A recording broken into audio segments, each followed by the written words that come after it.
Biso na Kinshasa tosangani lelo tolobi te tika tobongisa koluka lisanga na biso elongo na gouverneur Chantilingo Bilabaka oye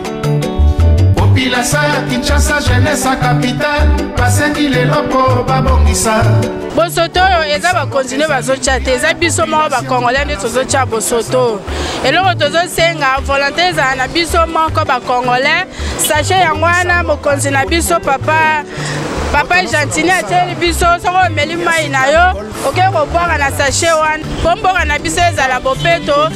tomibatela biso moko kini bopeto eza likambo ya ngai na yo biso nyonso mboka mobimba tozala bomoko mboka na biso moko tokobongisa yango na bapaya bakoya baya kuta salite biso moko tozotia salite me biso moko nde tokobongisa mboka na biso ta bapaya bazoya bazokuta mboka wana eza mboka moko ya ekomi soin changement duka ekoti na nyonso biso moko tozotia basalite neti bona minute oyo tozokombola me bamosusu bazoboka bachasse tokomboli ale tozongaka kaka kokombola seke biso moko tokobebisa mboka yango tobongisa mboka biso moko liboso ke obima na libanda okobanda bopeto na ndako na yo bon awa ezali esika biso tozofanda toza na baaktivité ndenge na ndenge bon so biso moko bamama tolakisi ndakisa te mutu mosusu akoya kosala yango aza te yango wana asengi ke biso bamama totelema na eloko babengi ke kini bopeto ifo tobongisa aparte ya kobongisa awa mpe tobongisa bisika biso tozali mpo tokóma bisika nyonso kobwaka matiti kobwaka mai ça ne va pas quartier eza ya biso commune eza ya biso eza teke tozela mokonzi aya kosala ubie atinda biso lokola mwana moke baza kotinda ete biso moko tombizwa en charge kino bopeto ezali kolakisa likambo monene utakala tozalaki na salongo sake samedi lokola toza na boulevard totanami commune ya Nzili toza mobilisé na mokonzi ya biso oyo apesi biso droit ke to respecte kino bopeto yango wana tozotia propriété na boulevard utama ya sangu tima ya Nzili totanami tala bango kuna bazotambola sukola balabala pendeko ma propre tolingi propriété to féliciter gouverneur na ate oyo apesi ke tosala to renouveler makambo ya salongo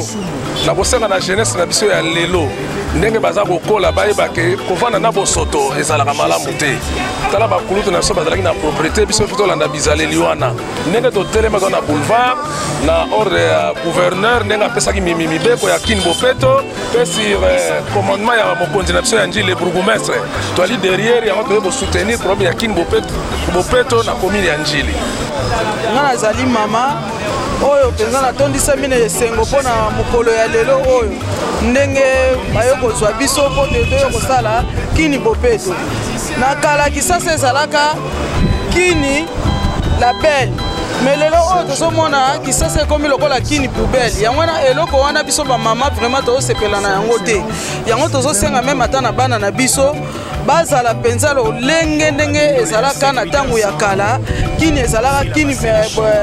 kini label lelo tolongola bosoto nyonso parce que kati na bosoto wana yango nde ezomemela biso maladi ya ndenge na ndenge eloko nde nasengi kaka merci mingi mpona mokonzi kopesa ndakisa oyo ya kotambola na biso na kati ya boulevard mpona kobongisa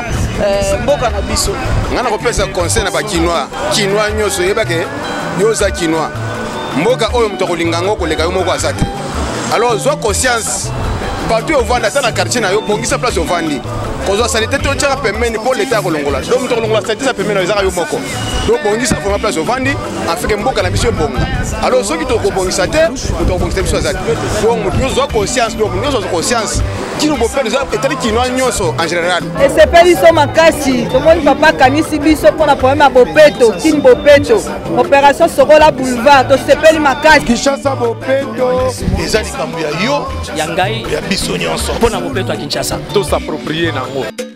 biso na Kinshasa tosangani lelo tolobi te tika tobongisa koluka lisanga na biso elongo na gouverneur Chantilingo Bilabaka oye